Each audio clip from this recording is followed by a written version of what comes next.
En los últimos 30 años ha ganado espacio en los medios de comunicación el fantasma de las armas químicas, algo inimaginado en nuestra juventud, pero que poco a poco se ha incorporado al imaginario colectivo, configurando con su sola mención un horizonte de negros nubarrones para nuestra civilización. Los que somos gente común, y sobre todo los que vivimos en un pueblo como Huanguelín, nos sentimos bastante alejados de la terrible amenaza. Pero los diarios, la radio y la televisión nos acercan de tanto en tanto noticias sobre ella, cada vez con mayor frecuencia. La última, lo ocurrido en un teatro en Rusia, donde entre quienes debían ser liberados murieron más de 100 personas. Consideramos entonces de sumo interés la información que un especialista en el tema puede brindar a los agentes que cuidan nuestra seguridad y nuestra salud. Por eso damos la bienvenida y presentamos al ingeniero químico Juan Atilio Hall, quien nos brindará sus conocimientos sobre el tema. El disertante pertenece a una familia ex residente de Huanguelín, ya que su madre es la señora Hortensia Folonier de Holle, y aunque desde su niñez ha visitado la localidad en contadas ocasiones, mantiene lazos de parentesco aquí. Del currículum del ingeniero rescatamos algunos datos. Es ingeniero químico egresado de la Universidad Nacional del Sur de Bahía Blanca en el año 62. Ingresó a la Armada Argentina como teniente de fragata ingeniero en 1963. Ingeniero de munición, explosivos y guerra química del Instituto Tecnológico de Buenos Aires en el año 1965. Entre sus destinos en la Armada estuvo el Instituto de Investigaciones Científicas y Técnicas de las Fuerzas Armadas. Se retiró de la Armada Argentina con el grado de capitán de navío ingeniero. Entre sus actividades mencionamos que participó en las tareas del Departamento Científico-Tecnológico de Presidencia de la Nación, asesoró en el Estado Mayor Conjunto en temas de su especialidad, publicó el libro La protección contra los agentes químicos de guerra, que tenemos aquí a mano. Ha finalizado el libro La protección contra los agentes biológicos de guerra. Se desempeñó como docente y entre sus actividades está la asistencia a conferencias y simposios como el quinto Simposio Internacional sobre protección contra agentes de guerra químicos y biológicos en Estocolmo, Suecia, en 1995, y el sexto Simposio Internacional sobre protección contra agentes de guerra químicos y biológicos en Estocolmo, Suecia, en mayo de 1998. Es un placer entonces darle la bienvenida y escuchamos lo que nos tenga que decir. Muy bien. Buenas tardes.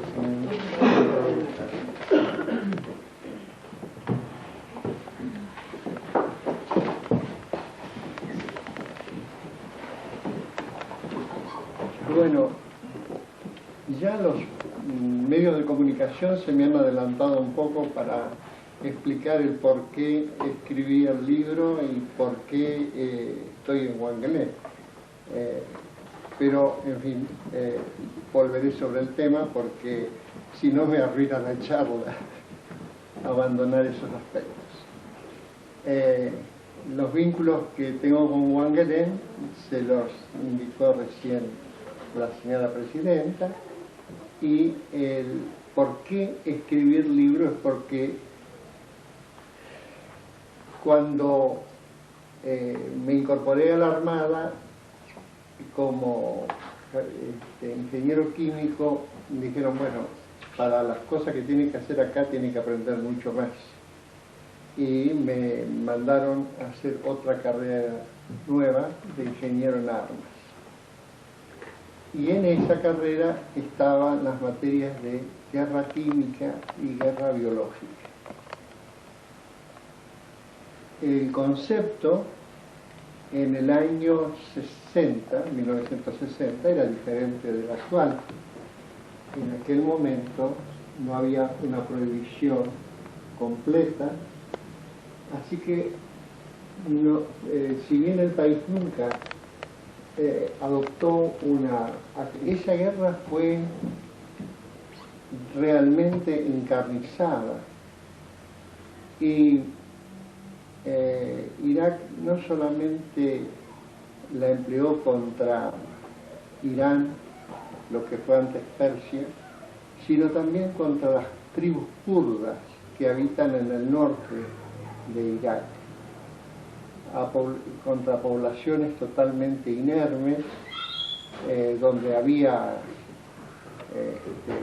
criaturas, familias enteras asesinadas mediante el empleo de la guerra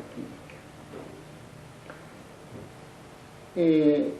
Eso ablanda un poco a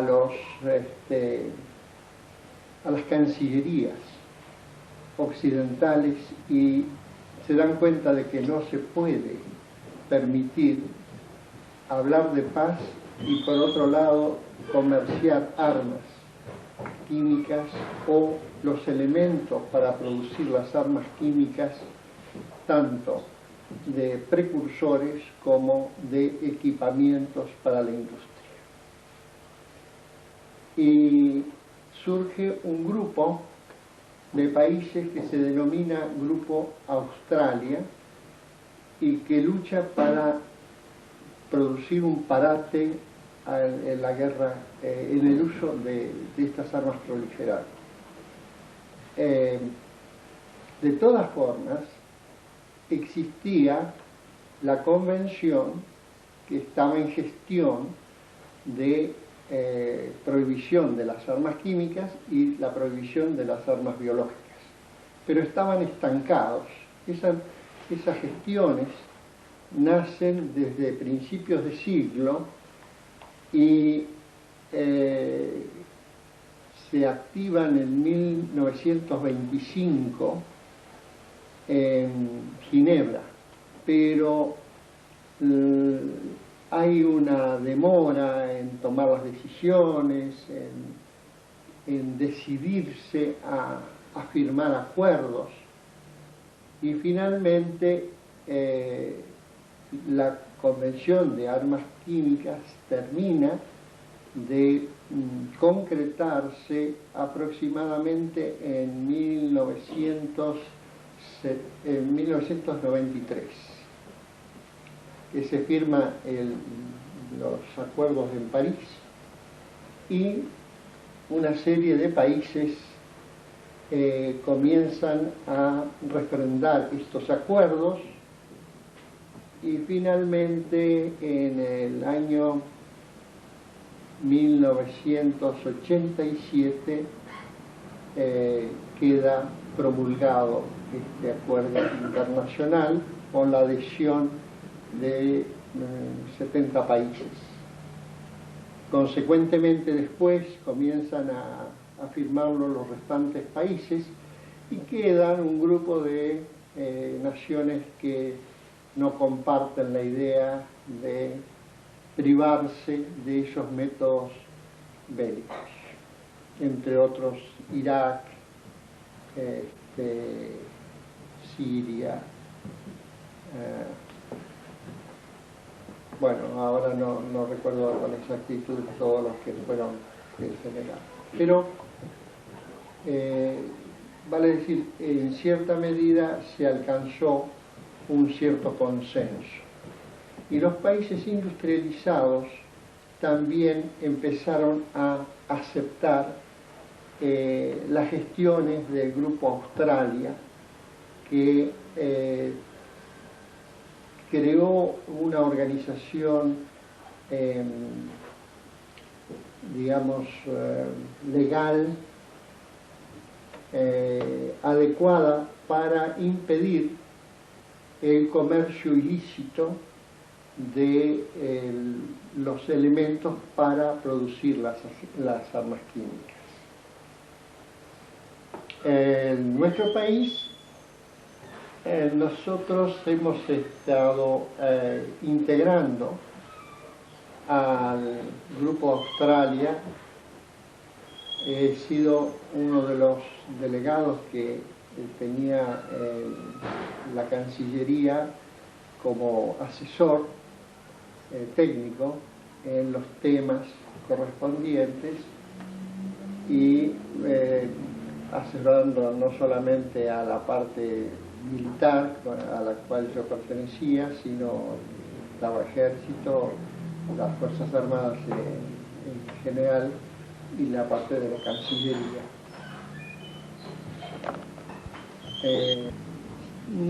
No significa que hayan sido los que primero la ratificaron, porque los problemas legales y burocráticos de los países latinoamericanos en general a veces dejan un poco de cumplir con lo que es deseable, pero sí se fueron cumpliéndose con el tiempo y se aprobaron por los congresos respectivos estos convenios.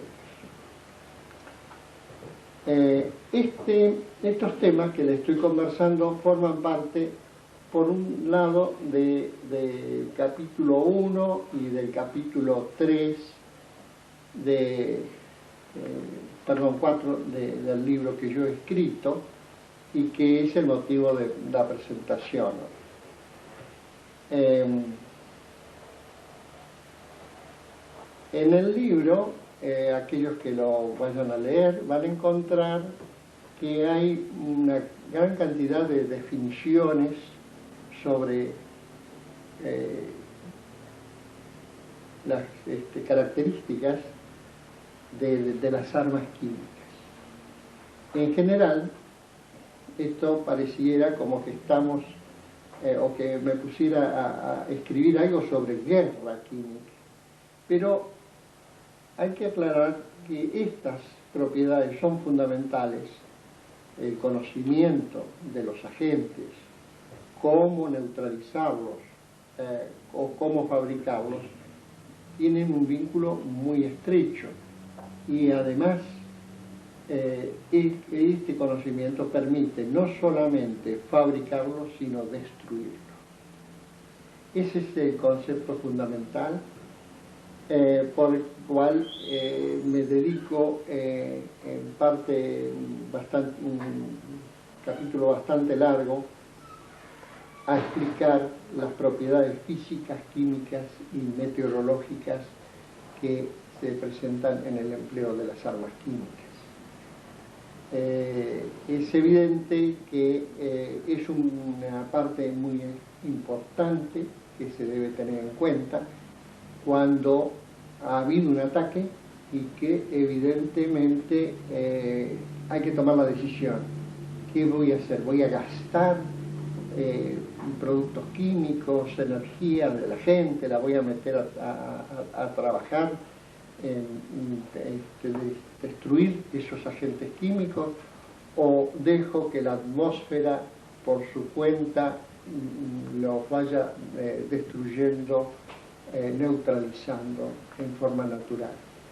Y esto está vinculado a conocer las propiedades químicas y físicas de los gases con que han sido atacados. Yo estoy llegando, digamos, a la parte que es más interesante, que es cómo se puede defender una nación o un pueblo por un ataque químico.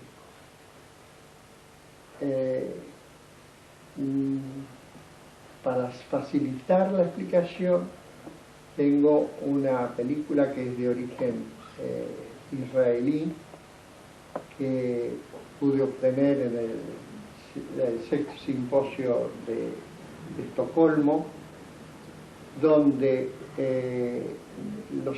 un hospital de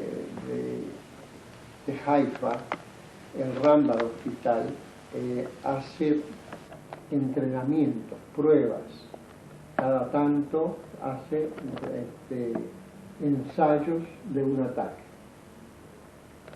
Y de allí van perfeccionando cómo es todo el sistema hospitalario y cómo asegurar el máximo rendimiento del esfuerzo que eso significa. ¿Vale? No es una cosa tan sencilla organizar un evento de este tipo, y significa también que hay gastos de materiales, los hospitales tienen que cambiar su modalidad de atención, entre otras cosas los hospitales deben adecuarse a las emergencias, vale decir, un hospital X es designado para atender emergencias químicas y automáticamente tiene que derivar todos los pacientes a otros hospitales durante esas emergencias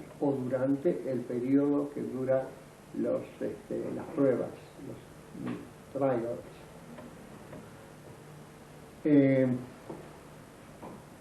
Esta forma de ver las cosas nos va enseñando también ciertas prioridades que se deben tener. Primero,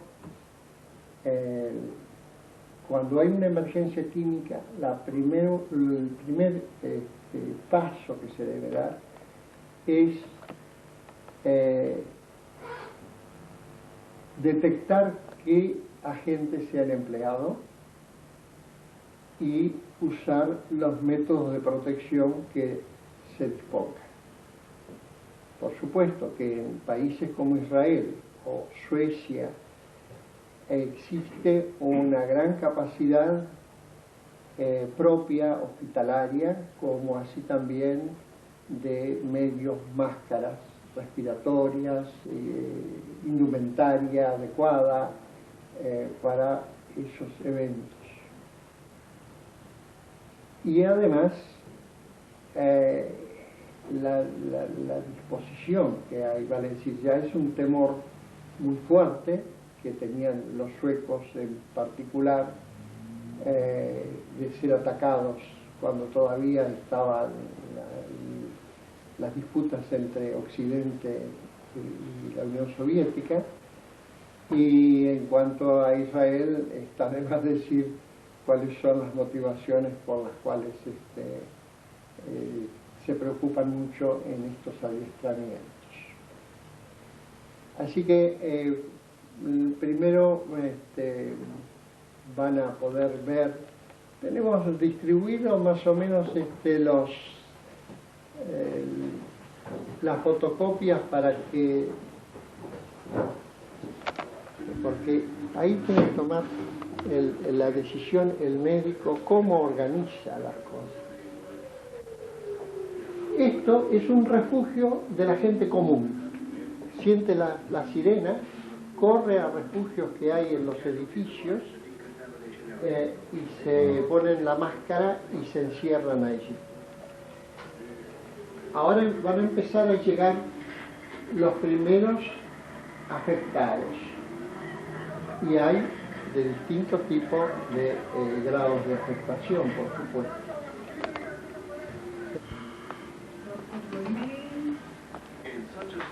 Ahí está hablando de otros toxinas, están autorizadas directamente, van poniendo. Allí, ustedes dos son médicos, ¿verdad? Sí. ¿Me da las hojitas especiales para los médicos? ¿Las tengo yo? Yo creo que ellos tenían pensado en que podían actuar de esa manera.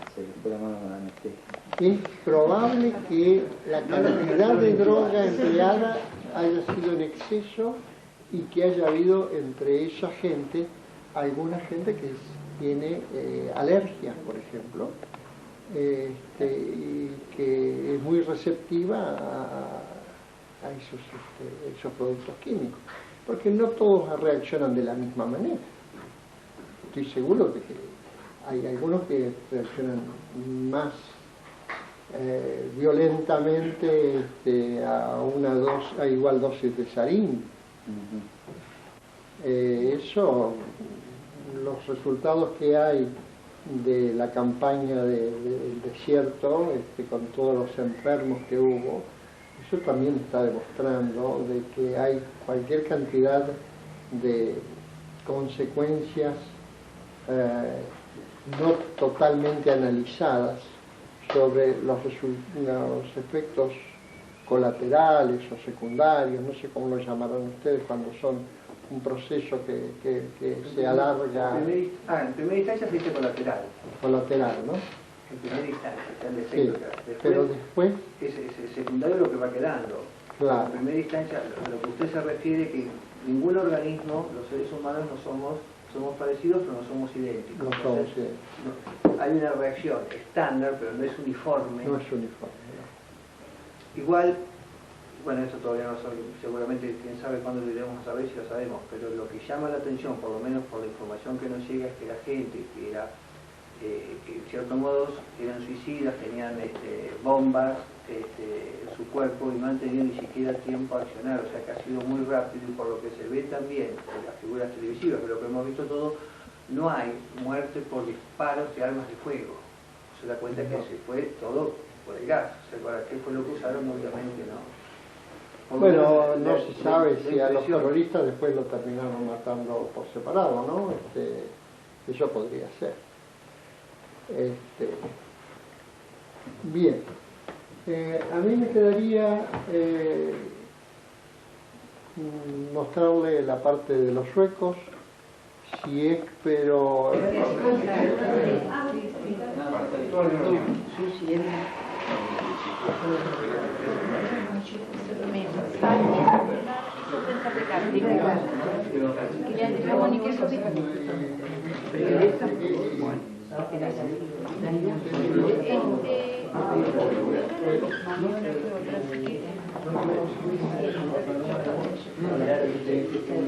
Perché tu